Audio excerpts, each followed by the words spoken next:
We like being aggressive. That poor crossing guard is going to get squished by these people. Well, the problem is these people want to hurry up and get rid of their goddamn kids. They run over the crossing guard to go drop them kids off. Yubiest of the tubiest, the best YouTube subscribers on the planet. That's you. And I'm 50 plus. The bearded guy's Brian. Right? That's right, Captain. So, how you liking things so far? It's good. It's a lot more than I thought. There's a lot more to it. Yeah. Than just the driving or the trucking. Yeah. You know, a lot more thinking than I anticipated. Yeah. A lot more thinking, looking ahead, planning. Definitely not the 70s movies and trucking stuff I was watching and romanticizing about. It's actually work, isn't it? Yes. You know,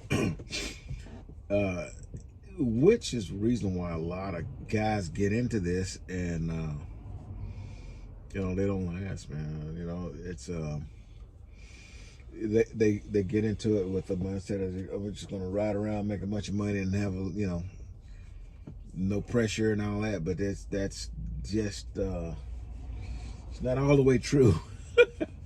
You know, and a lot of guys can't deal with the flatbed because it's actually work, you know. That part you don't have a problem with, right? Yeah, I kind of like that part, actually. I don't know, help me keep in shape. Yeah. Jump out, like get a little workout, and then get back in and drive, or, you know. So today was the first time you actually untarped, fold the tarps, unstrap, roll all the strap work up. So what do you feel about that? I definitely think I can do it. I mean, physically it wasn't too bad. It's, you know, I'm already seeing different ways in trying to think ahead how I can make it a little easier, a little more productive and faster. Yeah. Getting those little techniques you've been trying to show. Yeah. Tried slowing down a little bit and just getting my habits, not just jump out. Yeah. You know, like, just, trying to relax a little more and think. Yes. Efficient. Yeah. You know, you remember we had the repower load we did, and we had those plastic tubings. There was a truck when we turned around in our yard to go back out, and then there was another Melton truck coming in, and he had stacked tubing as well. Yes, sir. But he had a load shift. Yeah, he had the load shift. I remember that. Right. So, you know, that kind of goes back to what you're talking about when it comes to thinking rather than just, you know, I'm gonna start pulling my straps off. Because he had a load shift, the forklift got under the load, then he pulled the strap off because it was layered.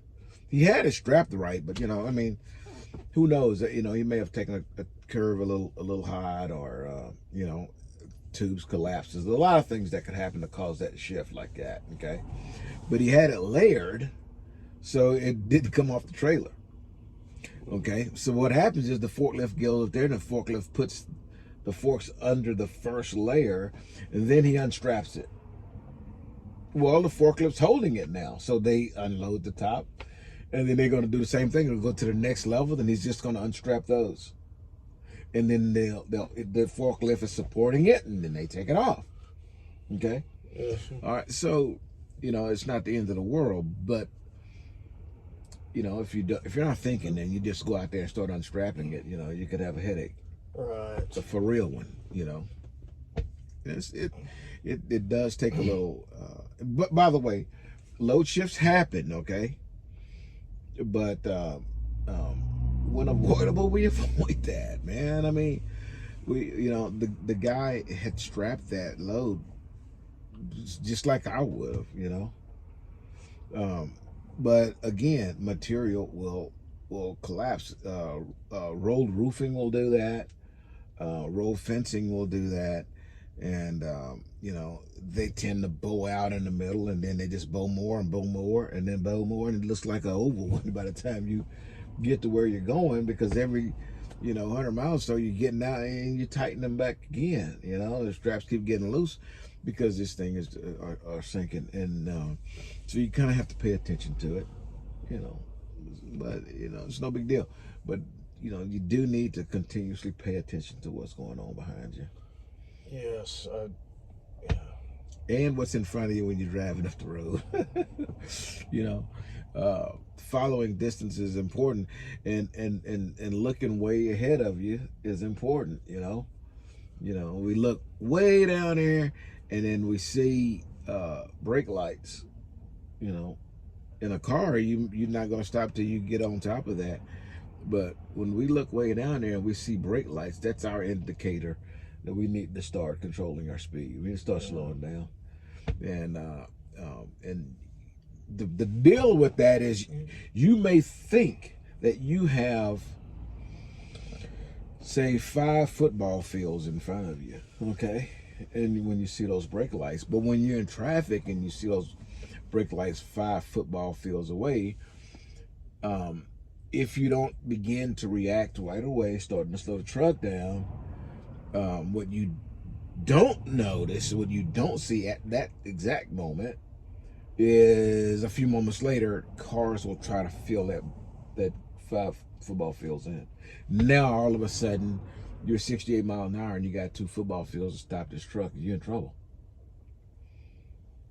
You bring that up because that's what I was doing the first couple of days. Yeah. Okay. I mean, I was just used to, driving a regular car. I mean, you focus more right in front. You kind of switch it, or Yeah. But yeah, now I know what you're. Yeah, I've gotten away from that as much as possible.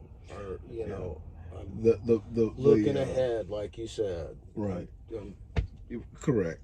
Now, some of that, I let that go on for a while, and until I finally say something. But the reason I let it go on for a while is because a few things that you have to, some things you need to experience, and then I can say, okay, well, that's the reason why. That's the exact reason why I say don't do that, or do things a different way. Because now you've experienced what it is that I was talking about. I'm not gonna let you get into a heap of trouble. And then at the same time, we misread a couple of exits and things like that. But the combination of them both taught us something else, and that is fatigue. The reason that it was happening like that, you don't generally drive that way. But when you have to be able to recognize that you're making mistakes, that and then you go, something isn't right. Why am I making these mistakes? And that's your brain starting to let you know that it's tired. At that moment, we just need to go ahead and take that break and pull over, get you an hour, hour and a half nap. An hour and a half nap, 2-hour nap is it beats the hell out of rolling his truck on the side, or killing somebody. We have to, as you do it, you begin to learn your body. Okay, you start getting those fatigue signs, and you need to be able to recognize them. And it's all good after that. I mean, you start driving and you start seeing double, or you're not holding the lane very well. You may not think you're tired, but when you notice those things, go ahead and take that break. You'll be surprised what's going to happen when you pull over, go off duty for a break, and set your alarm for an hour, lie down, and next thing you know, that thing is beeping at you, and you go, holy crap, you was out like that. Deep, yeah. Yeah, so recognize when your body's getting tired, and those were symptoms. I couldn't think. I mean, I just couldn't look ahead. I mean, I was I mean, I was looking ahead, like, I mean, you trained. Yeah. But that was about it as far as going here. And then, man, I was missing those exits. I was just fogging up. Yeah, and that's fatigue. Yes. Okay, so we have to be able to recognize those things, and it all get, it's not just picking up a load and running it. I mean, it's all the increments in between the time you pick a load up and the time you drop it off. There's just a cornucopia of things that you have to take in consideration, and and some of those things could be deal breakers if you're stubborn enough to not realize that you're tired, or maybe you just have an issue with city driving and things like that. Okay, I was gonna bring that up. I was talking to my family. I mean, it's a whole different thing driving this thing in the city. It is. It's very. Yeah. It's stressful, isn't it? Stressful. Especially when you're not used to it. I mean, where your home is it's not like that. I've avoided traffic like the plague. Yeah. Yeah. For the most part, it's unavoidable with what we do. Okay. But let's take today for instance. We're sitting at our consignee. And our appointment, I think, was like 8 a.m. We've been sitting here since 6 a.m. You probably, what the hell does he want to leave at 4 a.m. for? We got 20 miles to drive. But the thing is, when we left this morning, we're in Houston. When we left this morning, we had some traffic, but wasn't what you experienced Friday when we was coming back. Yeah. No, I thought that, but now I already understand why we've left so early and yes, we missed all of that traffic. You see, yeah, and it's worth it to get here, sit here, and just make a video and talk to the folks rather than fighting that traffic. And it's the best thing for you to do. It's the less stressful thing to do, and it can keep you out of harm's way. So we just kind of playing around those things best you can. You're not going to always be able to avoid the traffic, but often when we're coming from Oklahoma back into Texas, and I know that I'm gonna, between Oklahoma and Houston is Dallas, and I will post up north of Dallas, still in Oklahoma. We'll stop at the Choctaw and have some lunch and just sit there. And then that's it. We're going to take off at about 6 o'clock or 6:30 or so, because by the time we leave the Choctaw and get to Dallas, that stuff will be gone. I would rather sit, park, and wait, than to take off and have to hit that traffic. You're going to do a few things there. You're going to save your DOT time, because the amount of time it takes you to drive through Dallas might be 20 minutes after 7:30ish or so. Okay, hit them at 5:30, 6 o'clock, and that 20 minutes is now an hour and 20 minutes if you're lucky. Right. Well, you just wasted an hour of DOT time. Push that wheel parent button in right there. It's going to help you out. Sit for 2 hours or more, and you're going to regain at 14 what you had of remaining of that 14 when you went off duty. And so you'll stop at 14, and then you didn't waste that hour at all. You can now get 50, 60 miles further than you would have if you had taken off and just sat through that traffic. Plus, it's less stress. So plan your runs daily around city driving, if at all possible. Sometimes it's not. I like to drive at night. Night driving isn't always the best thing either, but I kind of pick my battles. If I'm going to drive that way, if I'm going to drive to a major city and I can make the run work driving through it at night, then I'm going to do that. But the other side of that is construction. road work, you know, you will encounter some road work at night, you know. Animals, deer, you know, awake at night and crossing the road at night, you know. So all of these things is a kind of a trade-off, you know. Thank goodness, and hope I don't jinx myself, but you know, as long as I've been driving, I hadn't actually impacted a deer. You know, I've had you know, laying on. And by the way, we don't stop for them. You know, if a deer gets in your way, then you know, the buzzard's going to have some supper, but we don't stop. We don't swerve. Absolutely not. Yeah. You just have to say sorry, deer, and go ahead on and make some roadkill. Okay.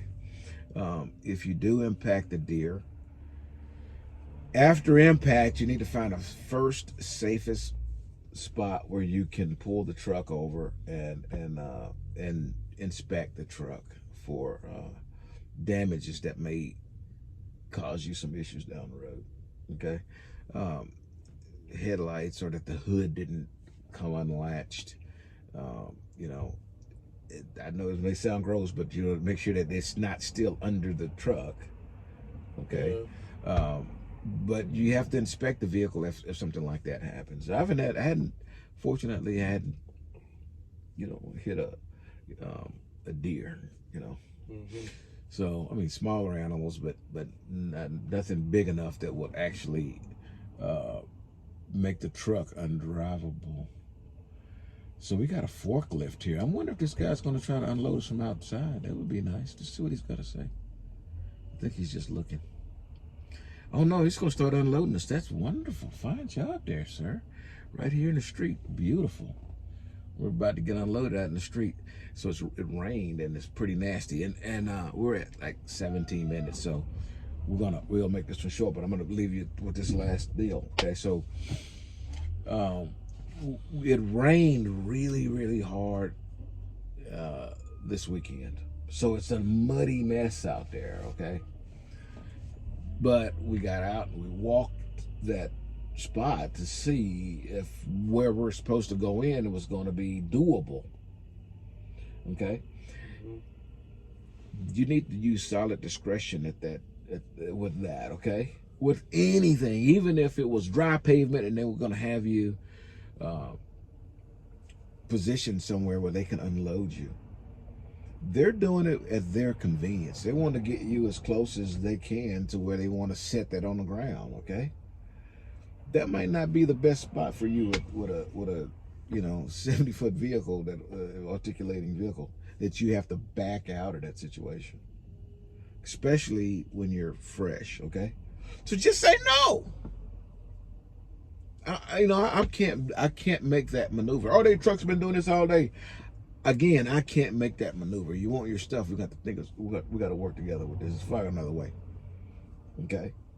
If they had said, hey, we need you to back in this mud over here and, you know, we're going to unload you, then so, well, how do I get out of that? You know, whatever. I always think about what your egress is going to be. It's the same thing driving down the interstate. You know, I don't like driving in that far right lane. You know that, right?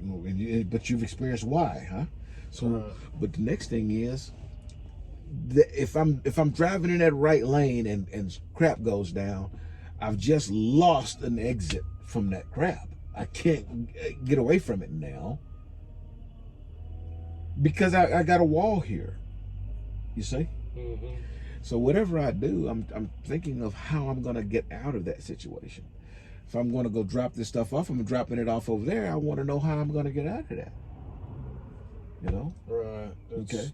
Thinking ahead, always. That's trying to stay a step ahead. Exactly. And you know, and you will get through some construction sites, similar to this one, where it's you know, the path has been compromised in some way. Sometimes it's a broken culvert or just muddy. Okay. It is not uncommon for you to get to a spot where the guy's going to say, "Hey, you're gonna get half in there, and then you're gonna get stuck. You're not gonna be able to go." Okay. When that happens, don't just go. Stop. You know, Don't dig yourself, because we're going to get behind you with the bulldozer and we're going to push you on through that. And then you're going to come out and the same thing is going to happen. The bulldozer is going to get behind you and push you on out of there. I can't tell you that as many times that's happened, so it's kind of common to me now. What about we were at that one, and he talked about we're trying to get through the trees? Yes. Yeah. What about when he said, well, man, maybe we can unhitch, and they can use a forklift to get it in there. Have you ever, is that something we uncouple the trailer? Uncouple it, yeah. Okay, so that's a hard, firm negative. No, I'm not going to disconnect the equipment. Okay. For their benefit, hell no, I'm not doing that. Okay. Okay, now, I have done this, however. I've been doing to some shippers where they want to back the trailer into a dock area, and it's tight. So you will drop the trailer and the yard dog will get under it and back the trailer into that spot. And then they'll take their equipment out and the yard dog will pull the trailer back out. We hook up to it and go. That's a different situation, okay? They did not have the proper equipment to move our equipment, and I'm not going to let them destroy our equipment. I'm not doing it. I'm not hooking. You know, I've been in spots where the truck has broken down in the spot where I needed to go, and then the truck unhooked from the trailer and dropped it right there, and they've asked me to hook up to that trailer and move it. But what happened now? There was a truck had backed into it was at a construction site. He had backed into an area where it was unloading, but the truck broke. So something was wrong with the truck, okay, and he had to drop his trailer. He was able to get out from the bulldozer, pulled him out from under it, and then they wanted me to drop my trailer, hook up to that trailer, and move it out of the way so it would clear the path. Then I would hook up to my trailer, and then we're going on about business. I'm not hooking my. No. Oh, you didn't do it? You said no. Oh, okay. No, man. Look, that's not my deal, okay? I'm here to deliver product, okay? Right. So use the same freaking bulldozer that you use to move that truck and hook up to that trailer. I'm not hooking up to that. You know, no.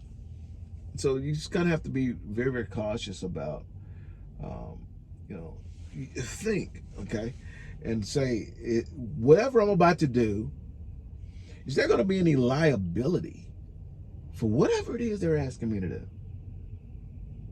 If there's liability, you can't make that call. I can't make that call. That's not our call, okay? That liability is on safety. You call safety and say they want me to do this. If it sounds crazy to you, then it's probably going to be a no, okay?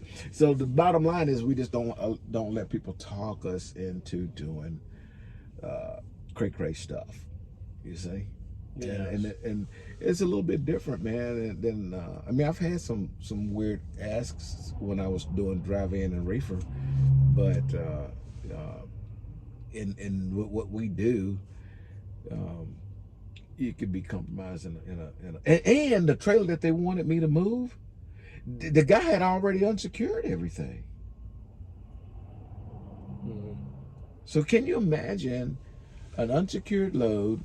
They want you to hook up to it, and then crap falls off of it while you're trying to move it. Who's liable now? Right. You know, if you no, man. So we just have to be very, very cautious about whatever we're doing and how we do it. I just call Melton about it. You know, and you can always say no if it's outside of the scope of the norm. You know. You know that's not the right thing to do. Then you just say, hey, man, let's think. You don't have to direct say no. Say, hey, let's think of some other options. You know, if they keep pushing, then you know, then tell them no. That ain't happening. You know, I got to call and get permission. And I can tell you right now, they're going to tell me no, because this is not the norm, you know. And if they can't respect that, then you know they can get glad in the same drawers they got mad in. Life goes on. All right, so 30 minutes almost. So we're gonna do another video. The next one's gonna be we're gonna talk about the your DOT clocks. You know, that's what we're gonna start talking about. But they're almost got us unloaded anyway. As soon as they get done, we're gonna pull off and go to the next one. But we're gonna make another one here shortly, and we'll talk about the 8-hour clock, 11-hour clock, and a 70-hour clock, and what that means for you. Okay. Sounds like a plan? Sounds like a plan. Till I see you again, deliver undistracted. And here's your boop. Boop.